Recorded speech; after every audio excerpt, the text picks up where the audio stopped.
Guy de Maupassant, el barco naufragado. Esto ocurrió ayer, 31 de diciembre. Acababa yo de almorzar con mi entrañable amigo Jorge Garín. El criado le entregó una carta cuyo sobre iba cubierto de membretes y sellos extranjeros. ¿Me permites? Por supuesto. Y comenzó a leer 8 páginas de magnífica letra inglesa, cruzadas en todas direcciones. Leía despacio, con atención profunda, con interés verdadero, ese interés que sólo se manifiesta en los afectos del alma. Luego dejó la carta sobre la chimenea y dijo: ahí tienes una historia muy extraña que nunca te conté. Una sentimental aventura que me ocurrió en un día 31 de diciembre, hace 20 años. Entonces yo tenía 30. Verás, desempeñaba el cargo de inspector de la compañía marítima que ahora dirijo. Me disponía a pasar en París la fiesta de Año Nuevo, cuando recibí una carta del director encargándome que marchara inmediatamente a la isla de Ré, donde acababa de naufragar un navío asegurado por nosotros. Al momento fui a las oficinas para recibir instrucciones y por la tarde salí en el expreso que al día siguiente me dejó en La Rochelle. Era el 31 de diciembre. Me sobraban 2 horas hasta la salida del vapor Juan Guiton, que había de llevarme a la isla de Ré. Di un paseo por la ciudad. Verdaderamente, La Rochelle es una ciudad curiosa, con las calles laberínticas y las aceras a la sombra de galerías prolongadas, galerías con arcos, parecidas a las de la calle de Rivoli, pero más bajas. Todo aplastado, confuso, misterioso, como si todo aquello fuera construido y conservado para servir a eternos conspiradores, recordando las antiguas luchas, las heroicas y bárbaras luchas religiosas. Aparece aún, con todo, el carácter de una ciudad hugonote, grave, discreta, prudente y humilde, sin monumentos magníficos y soberbios, como los que se hacen admirar en Rouen, pero interesante por su fisonomía severa y también algo solapada, la patria de combatientes obstinados en la cual deben florecer los fanatismos, el rincón donde se exaltaba la fe de los calvinistas y donde nació la cábala de los 4 sargentos. Después de vagar por las calles bastante rato, me embarqué en el vaporcito negro y panzudo que debía conducirme a la isla de Ré. Salió silbando, como si estuviera lleno de ira, pasó entre los 2 torreones antiguos que cierran el puerto, atravesó la rada y dejando atrás el dique mandado construir por Richelieu, cuyas enormes piedras aparecen a flor de agua, rodeando la ciudad como un collar inmenso, se torció hacia la derecha. Era uno de esos días tristes que oprimen, que aplastan el pensamiento, que hielan el corazón, que inutilizan toda fuerza y toda energía espiritual. Un día gris, frío, encapotado, en una bruma pesada, húmeda y desapacible. Bajo esa techumbre plomiza y siniestra, el mar amarillento, el mar poco profundo y arenoso de aquellas playas interminables, mostraba la superficie lisa y quieta, sin una ola, sin un movimiento, sin un ruido, ninguna señal de vida, un mar de agua turbia, gruesa, un estanque. Rompía el Juan Guitón aquella sábana oscura, produciendo espuma y agitándola con sus ruedas, y dejaba tras de sí ondulaciones que se calmaban al instante. Hablé con el capitán, un hombre bajo, de piernas muy cortas y panzudo como su barco. Le pedí detalles del siniestro que necesitaba yo comprobar. Un navío de 3 palos había sido arrastrado por el huracán a las playas de la isla de Ré, donde quedó encallado. El impulso fue tan violento, según escribía el armador, que, siendo imposible poner el casco a flote, recogieron apresuradamente cuanto pudo salvarse. Yo debía estudiar las condiciones en que se hallaba la embarcación y deducir su estado al naufragar, juzgando al mismo tiempo si habían empleado todos los recursos para poner al navío a flote. Si la indemnización ocasionaba un pleito, en mis informes había de fundar la compañía a su defensa. El capitán del Juan Guitón conocía el asunto perfectamente, habiendo tomado parte con su vapor en las tentativas de salvamento.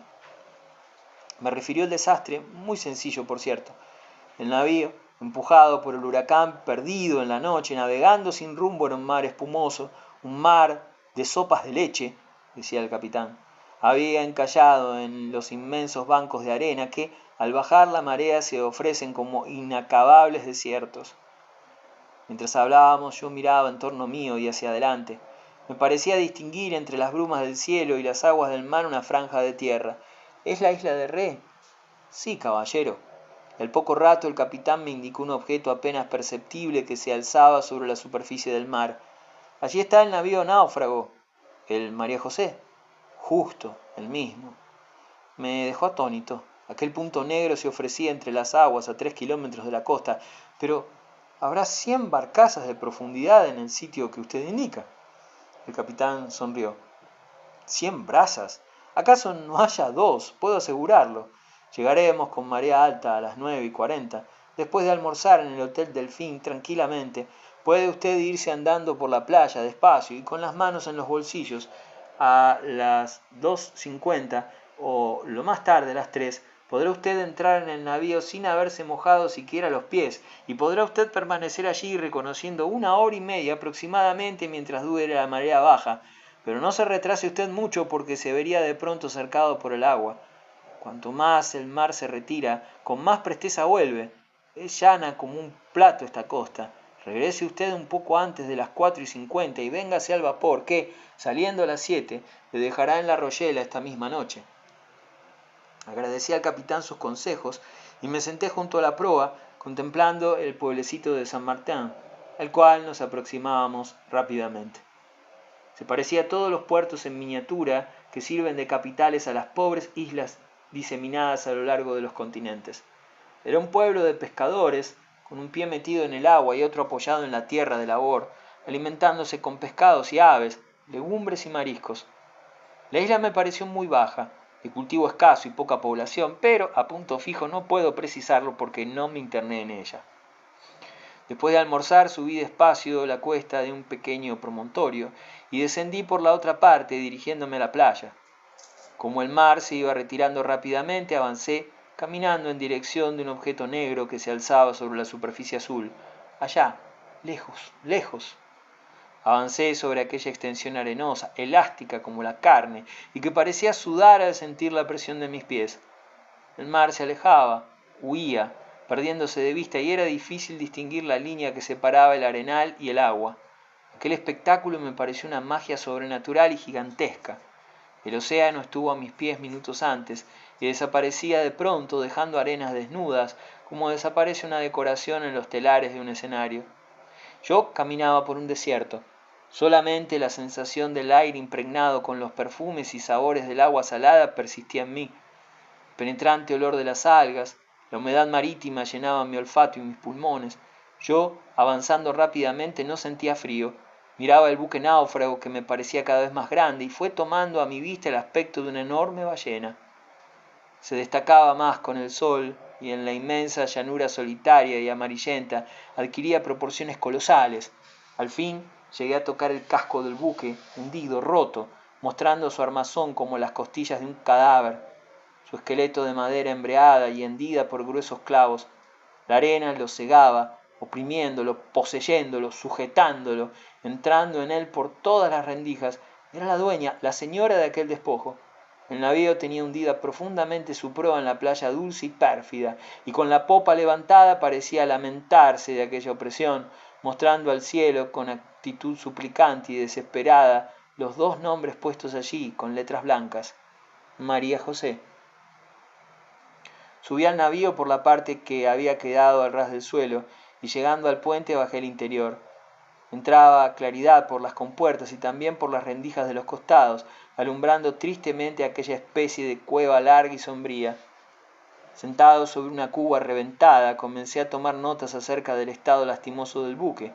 A través de una hendidura recibía luz bastante para escribir y veía la extensión arenosa, desierta y sin límites.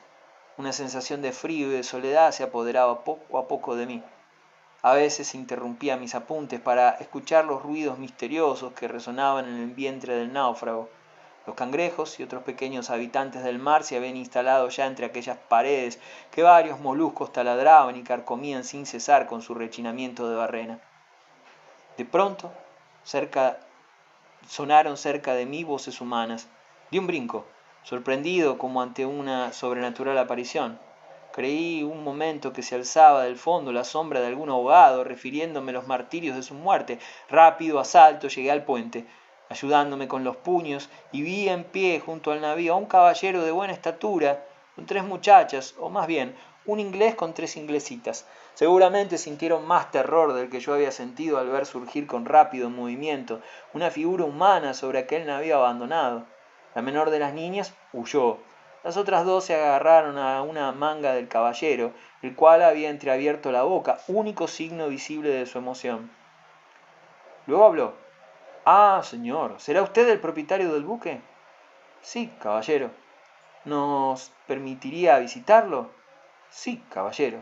Entonces endilgó una larga frase inglesa y creí que me daba las gracias con extremosa cortesía.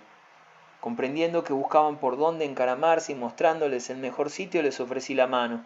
Subió el caballero y entre los 2 ayudamos a las niñas.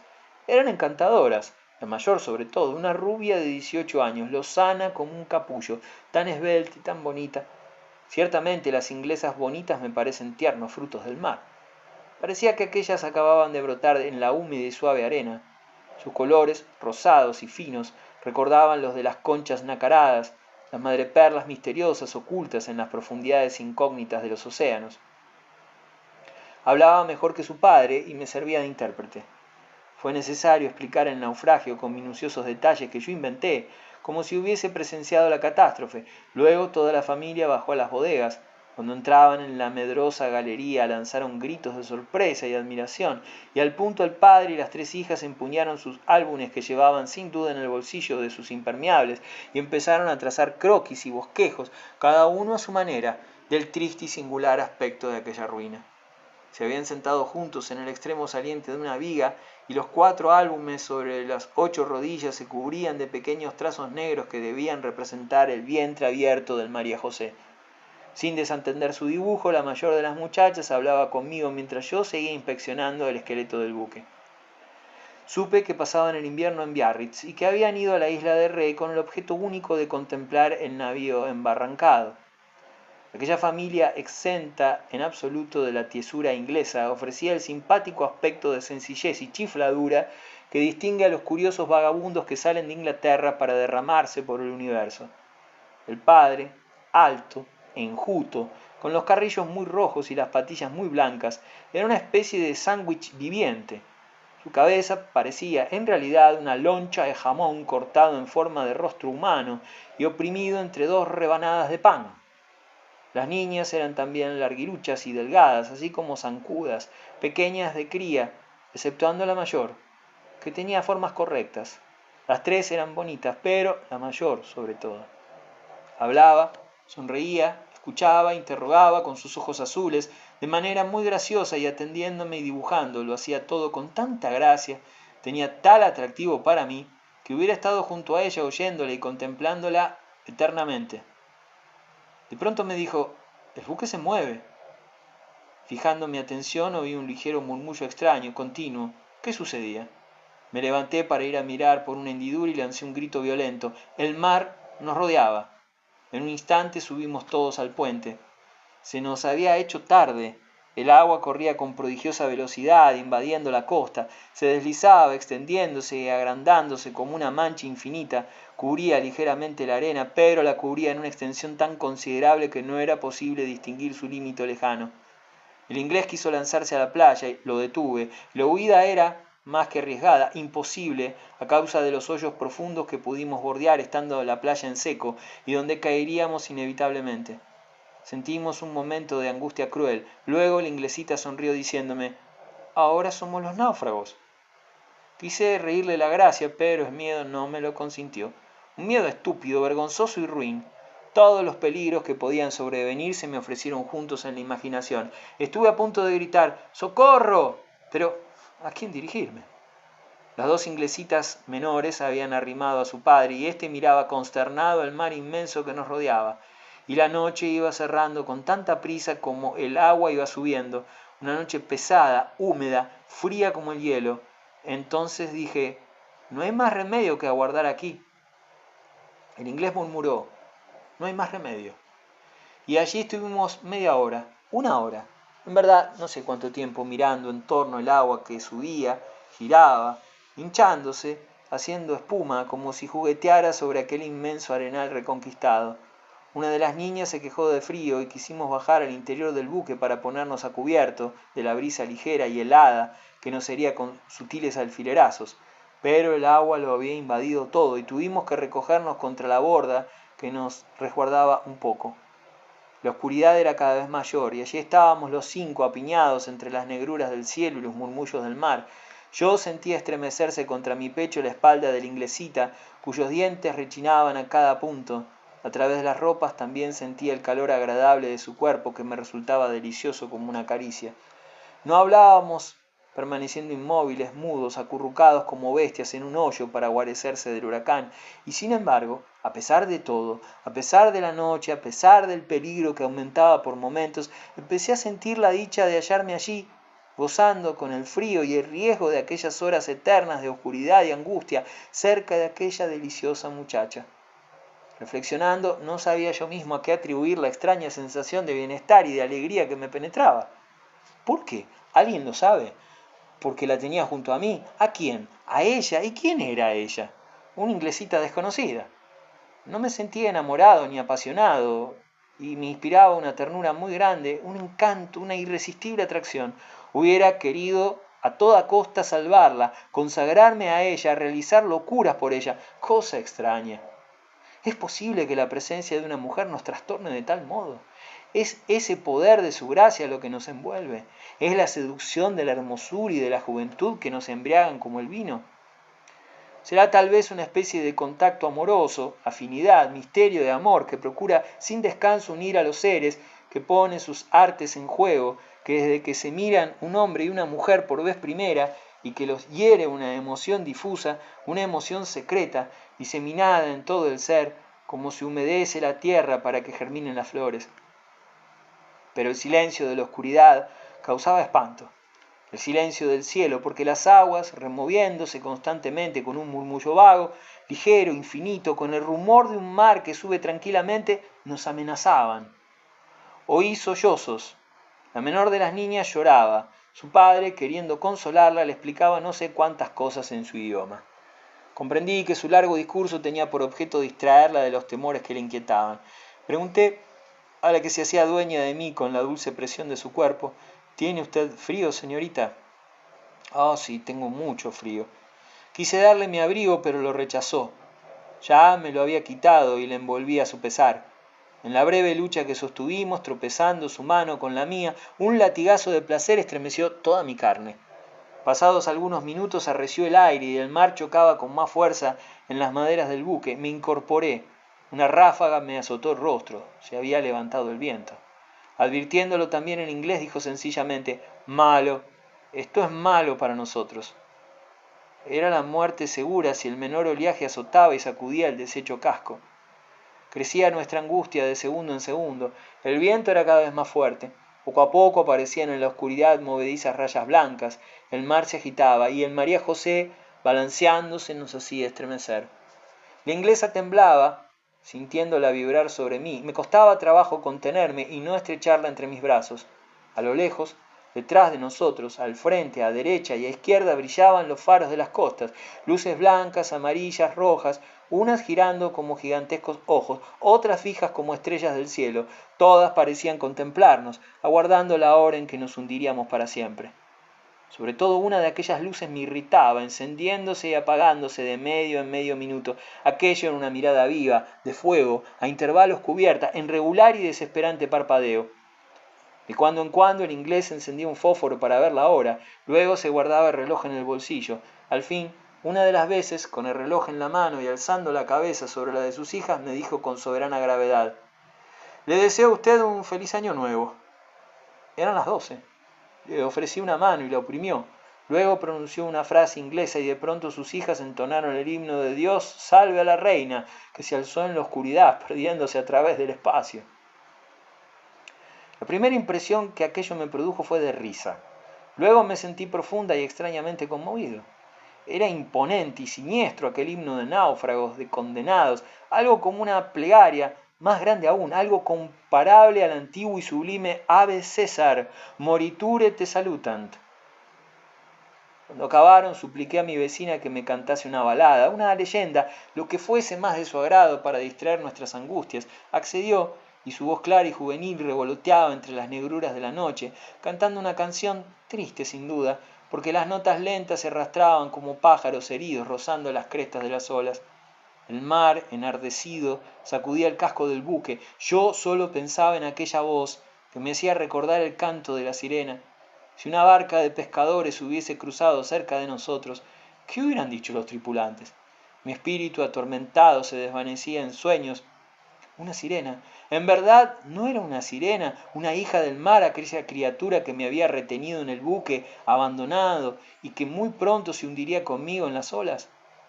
Bruscamente rodamos todos. Había mudado el María José de postura, echándose de pronto hacia el costado derecho. La inglesa cayó sobre mí. La estreché entre mis brazos y sin darme cuenta de lo que hacía, sin entender a nada, sin meditar nada, creyendo llegado el último instante de mi existencia, la besé como un loco en el pelo, en la frente y en las mejillas. El buque ya no se movía, estaba quieto, nosotros también. El padre dijo, «Kate». La que oprimía yo entre mis brazos respondió, «Sí», y procuraba desasirse.